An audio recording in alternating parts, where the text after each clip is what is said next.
We'll start again now with the verses. So hopefully the idea of the object of negation is a fruitful discussion, something that's interesting, dynamic, confronting perhaps. Um, I thought I would read a passage from Choden Rinpoche to see if it helps clarify. Once I've read it, if you still have kind of questions, then let's do those. Okay, so we'll clarify it using Choden Rinpoche's words, and then we'll have just a brief discussion and then go on with the last verses. So I left you at the end of the bodhicitta section last time we spoke, and the summary was this verse, and I think I haven't matched up the Hebrew correctly, so excuse me. But it's basically, in short, if like the mother whose cherished son has fallen into a pit of fire and who experiences even 1 second of his suffering as an unbearable eternity, your reflection on the suffering of all mother sentient beings has made it impossible for you to bear their suffering for even 1 second. And the wish-seeking enlightenment for their sake arises without effort.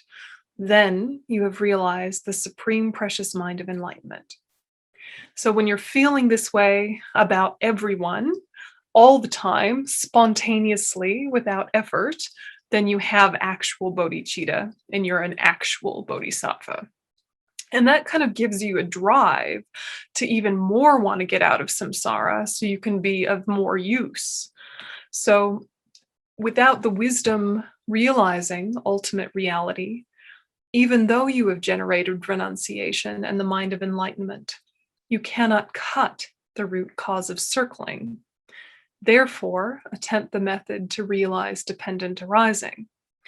So the key part here is to realize, in order to realize emptiness, you need to realize dependent arising. Dependent arising is your access into emptiness. So that's the key point in this one. And then about the object of negation that we were just meditating on and discussing about, Choden Rinpoche says, blah, blah, blah. Similarly, in the case of consciousness and so forth, if one of the remaining aggregates individually is not the person, each one of them is not the person, just like form is not the person or breath is not the person. He says, this is because there would be many consciousnesses in the continuum of one person. And the consequence of that would be one person would become many, and so forth. The way it appears to us is that the I that is merely imputed is somehow findable after having cleared away the aggregates that are the basis of designation. And that the I that is the object imputed through labeling is established from within its basis of imputation. This is the object of negation. That findable I is the object of negation, right? So we should keep in mind and search to see whether there is something findable in the aggregates, having considered that there is no I that does not rely on anything else. When a mere absence appears to the mind, it is known as the realization of the selflessness of the person. When mere absence appears, the only thing that we realize is that the I does not exist as it is grasped by the self-grasping of the person. It is not that we realize that the I is non-existent. At that time, having made the distinction between these two, we realize that the conventional I, that is the I that is merely imputed upon the aggregates, does exist. We also realize that the I that is established from its own side, without relying on the aggregates, does not exist. It is very important to make the distinction between that and the I that is merely imputed. Okay, so that's the summary of this whole object of negation conversation. And you can kind of pick any aspect of your experience to start the examination with, and then that same understanding can be applied to all the other aggregates or pieces or aspects of experience. Does it make sense? The conventional I that exists conventionally, no problem. That which seems more than that, or additional to that, or the boss of that, doesn't exist at all, even conventionally. And that's the one we believe in, right? That's the one we believe in, is the one that's not there at all, even conventionally. We believe in the pretender. Yeah. So you have to find it in order to not find it.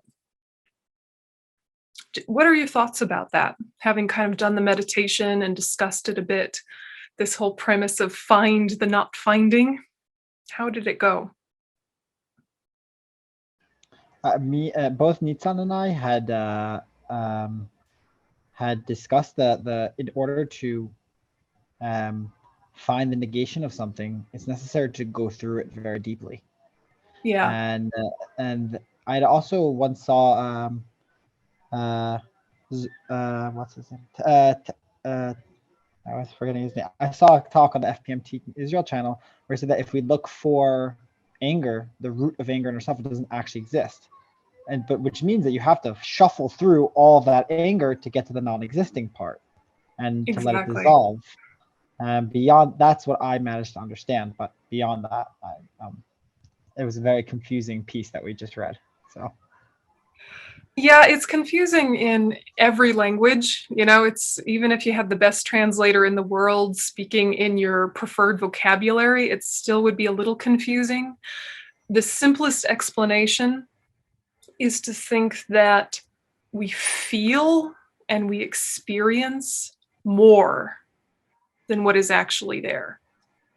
We identify with something that is additional to reality. And then it's on shaky ground and it needs all these defenses and protections and, story and convincing. And there's this idea that you need to then gather things to it that support and protect it and push things away from it that hurt it. And you see this play out everywhere. You see it play out in the country and politics, but you see it play out in your own family dynamics and with your relationships of all kinds. That because we don't understand the way the self exists, then we don't exist the way we exist in relation to others either. So there's push and pull constantly. And there's, attachment, fear, come closer, go away, come closer, go away, all the time, with objects, with food, with situations, with jobs, with everything. And so to find the non-finding, you have to pretend you don't already know where the analysis is going.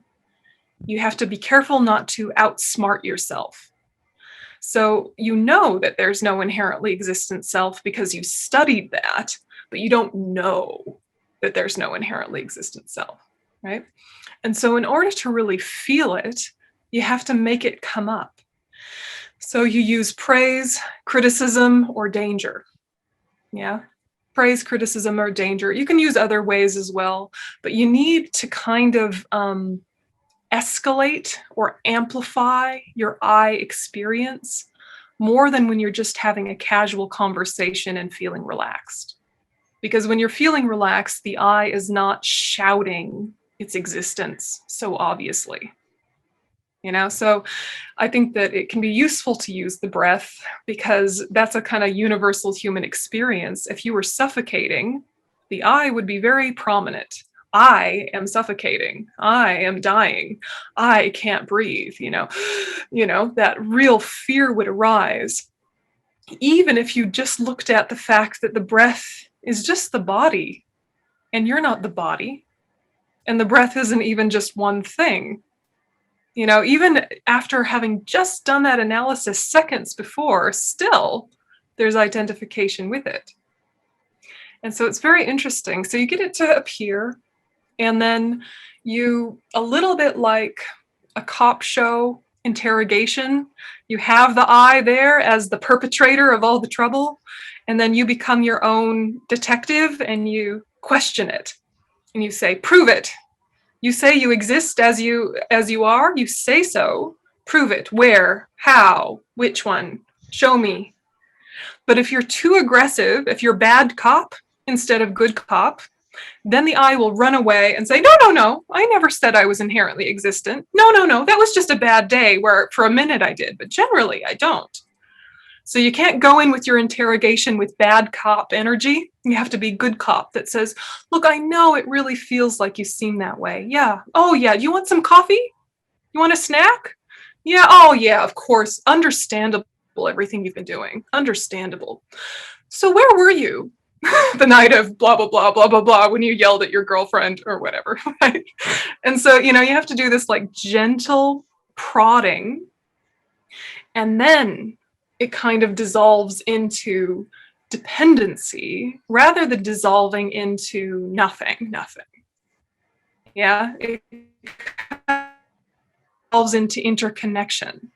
You think that part that felt independent is actually related to these countless other things. And that part that felt me and independent was related to all these other things. And then you stop being able to find the driver or the boss or the owner. And that's not the same as not finding anything. It's just that the idea of one independent lump that's directing all of your choices by itself just fades naturally. And then this sort of like identity facade, I need to prove, I need to defend, it just kind of relaxes, and it starts to feel like a costume you're wearing, but no one is really the wearer. It's just kind of like, here's some pieces here that are related to each other that have some impact on one another. I'll try and work with this collection. I'm going to work with this collection, but who it is that's working with it, it's sort of taking turns who is dominant. Sometimes intention is dominant. Sometimes discernment is dominant. Sometimes feeling is dominant, but none of those are in charge innately or inherently, because you don't feel what you feel unless you came into contact with this or that and had this or that karma. And you don't describe or discern or recognize what you label or see or distinguish without your history and your context and your karma, right? And you don't move your mind and your body this way or that way independent of what is going on around you and what's going on within you. But the false I, the object of negation, thinks it's in charge. Is it getting clearer? Very much so to me. Can you hear me? Yeah. Thanks, Yeah. Timothy. The passage that you just showed us on the screen and explained about the dependent arising and about the conventional I and the non-realistic I suddenly made so much sense to me. In the discussion group, I related to the meditation that you led us through, and I talked about choking experiences that I've had. And I said that although cognitively in my head, I understand and accept that there is no self, during those 3 or 4 experiences of choking, suddenly the I comes back. As you said, in danger, the I comes back with such force and power to say, I can't breathe. I can't breathe. I said that fortunately, someone was here, my daughter was here to say to me, Dad, relax, calm down, it's okay. And then, but also the conventional I, my conscious thought took over. But now, with the explanation that you just gave us at the beginning of this part of the session, I want to say, why don't we start with an explanation of dependent arising? Because suddenly, such a lot fits into place. It's like you have to want to hear it. And to want to hear dependent arising, it helps to kind of throw some ideas of emptiness at you. To start with dependent arising is very skillful. And like Lama Tsongkhapa's praise to dependent arising is skirting around emptiness the whole time. It's just talking from the angle of dependency. And then some texts, go straight in with emptiness. And then once you kind of go straight in with emptiness, you realize there were some steps that were missed, which is to ask, who is empty? What is empty? And what's the opposite of emptiness? Because the opposite of emptiness isn't dependent arising. The opposite of emptiness is inherence. Yeah. Right? So what is inherence?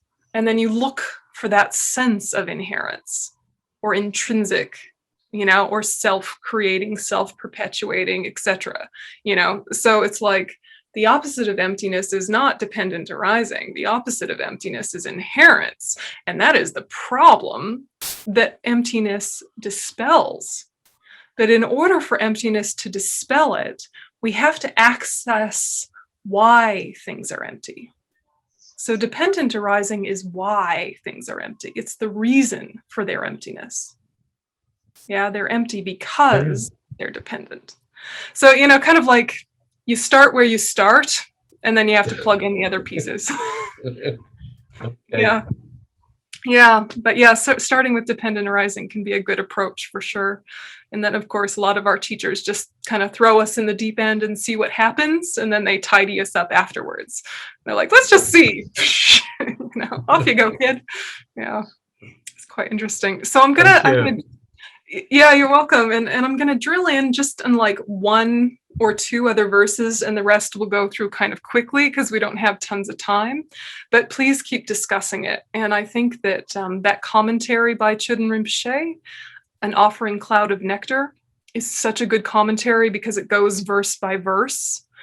A good commentary that's an overview of the text is Cutting Through Appearances by Geshe Zopa. So that one doesn't always go verse by verse. It kind of gives you the essence of each of the three principal aspects. And then it goes into like tenets, hardcore, the second half. So those are the two texts I really recommend for just follow-up study. But we're going to drill down into a few more of the verses now and just see how they land. So verse 10 says, one who sees the cause and effect of all phenomena, of both cyclic existence and the state beyond sorrow is forever unbetraying, and for whom any object trusted in by the grasping mind has completely disappeared, has at that time entered the path pleasing the Buddhas. So this is showing or describing what the correct view will be. And it's very similar to that verse in Lama Chopa that a lot of you are familiar with, which says samsara and nirvana lack even an atom of true existence, while cause and effect and dependent arising are unfailing. We seek your blessings to discern the import of Nagarjuna's thought, which is that these two are complementary and not contradictory. So it's the same meaning. And this is what we're aiming for. And then the text goes on to explain how to get there. So verse 11 says, if the appearance of dependent relation, which is unbetraying, is accepted separately from emptiness, and as long as they are seen as separate, then one has still not realized the Buddha's intent. So we start with the definition of not having completed the analysis of the correct view before we get into having completed the analysis of the correct view. So this is making us remember, like from the Heart Sutra, form is emptiness, emptiness is form. That's gonna always be true.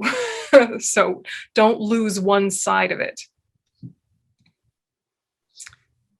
If these two realizations are happening simultaneously, without alternation, and from merely seeing dependent relation as completely unbetraying, definite ascertainment comes that completely destroys the way all objects are apprehended as truly existent. At that time, the analysis of the ultimate view is complete. So this is what we're aiming for, or the measure of having completed the analysis of the correct view, when the both realizations, dependent arising and emptiness, are simultaneous at the same time, not going back and forth. And one reminds you of the other. So then this is the verse that we're going to drill down into, because I think it's the most profound, but also the most confusing. So it says, furthermore, appearance eliminates the extreme of existence, and emptiness eliminates the extreme of non-existence. If you realize how emptiness manifests in the manner of cause and effect, then you are not captivated by wrong notions holding extreme views. So this is the unique special quality of the Prasangika view, the middle way consequence view, which is the most subtle.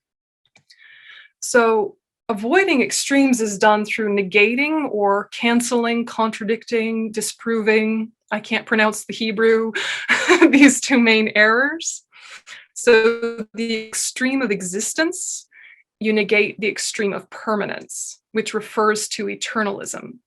So when you see the extreme of permanence, don't think the general concept of permanent phenomena, such as space, which do exist. We're talking about the extreme of permanence. And this refers to eternalism, not externalism, eternalism. Okay, so this is the extreme of existence. Then the extreme of non-existence is more straightforward. The extreme of non-existence refers to the extreme of annihilation or nihilism. So we have to negate both sides in order to arrive at the middle way, in order to arrive at reality. So Chöden Rinpoche says, first, how does appearance eliminate the extreme of existence? And Rinpoche says, to us, phenomena appear to be established from their own side without relying upon something else. But since this is not the case, they must be established through reliance on other things. If phenomena existed, having been established from their own side without relying on anything else, then reliance through other causes and conditions would not be known for them. Here, through reason of appearance, being dependent arising, we establish the aspect of emptiness that is empty of being established without reliance. So things are not unreliant, for lack of a better word. Everything is reliant. So then he goes on to say, by saying that something is established without reliance is non-existence, we validate dependent arising, in which things are established by relying on many causes and conditions. For this reason, the text says that appearance eliminates the extreme of existence. When we posit appearance, that is dependent arising, to be established through reliance, we eliminate the extreme of existence that grasps it to be established from its own side. Yeah, so just kind of take that in.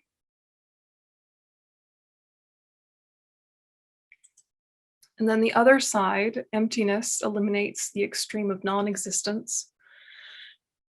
Regarding the statement that the empty state eliminates the extreme of non-existence, the text asserts that since phenomena are empty, of being established without reliance, they must be established through reliance. And by reason of being empty, we eliminate the extreme of nihilism. By saying that all phenomena are reliant on other phenomena, because something established without reliance does not exist, we state that when something appears to be an entity that relies, or an entity established through reliance, then the empty state eliminates the extreme of non-existence. Okay, so the key feature in both of these is this principle of reliance. Yeah, for both appearance and emptiness, we're looking at the fact that absolutely everything that exists depends or relies. And the surface level is causes and conditions, which applies to all impermanent phenomena. But then you can go deeper to both permanent and impermanent phenomena, both. And permanent and impermanent phenomena all rely upon parts and whole, right? To be a whole or to be a person, you have to depend on parts. To be considered parts of a person, there has to be the concept of person, right? They're mutually dependent. There's also context, right? Like I am a tall person compared to, I don't know, Inav, who is a normal sized person, right? So, but compared to a child, she's a tall person, right? It's all contextual, right? And so that's true of impermanent, but also permanent things. They rely upon parts, they rely upon context. Okay, so they can't be non-existent or existent by themselves.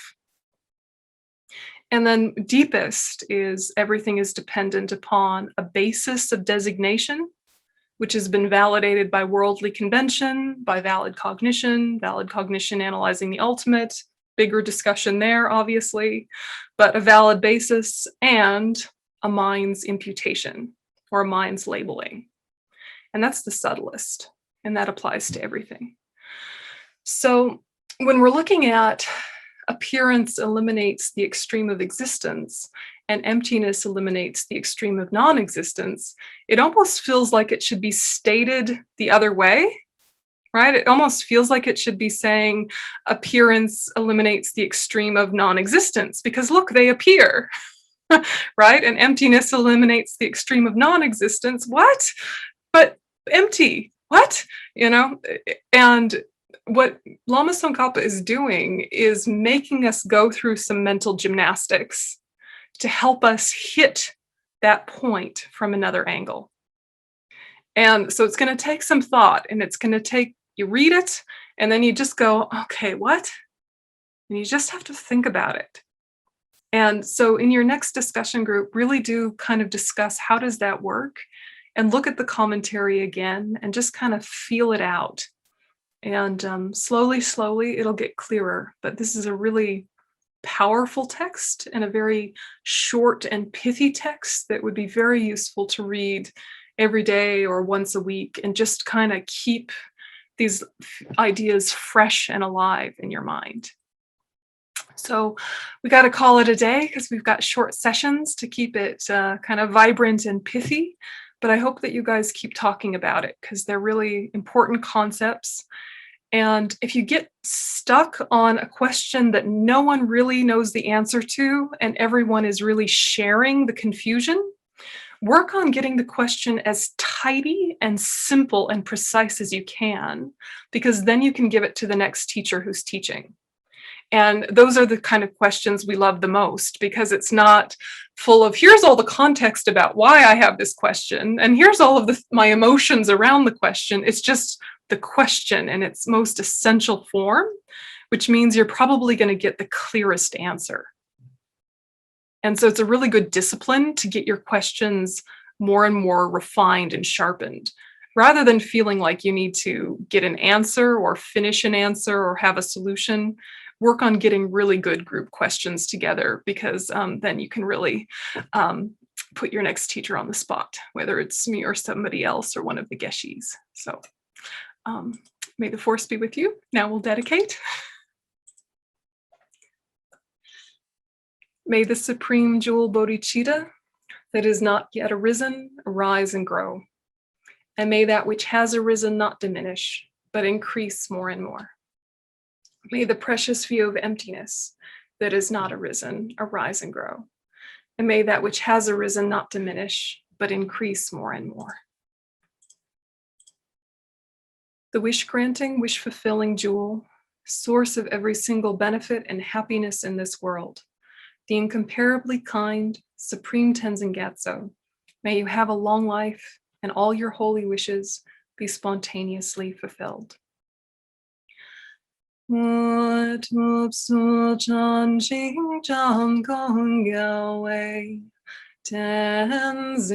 Gyatso Wei Kunzuo Duo Kuozei Chua Song Kuo Wei Lei Mon Tuo Dru Pada sodu jegondu shapten sho. And remembering the emptiness of the agent, the action, the object, ourselves, the action of studying and meditating, and what we're focusing on, the topic, all lack inherent existence because they dependently arise.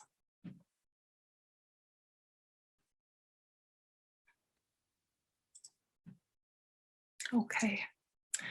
Thanks, everyone. It's lovely to see you, and see you next time. Yeah.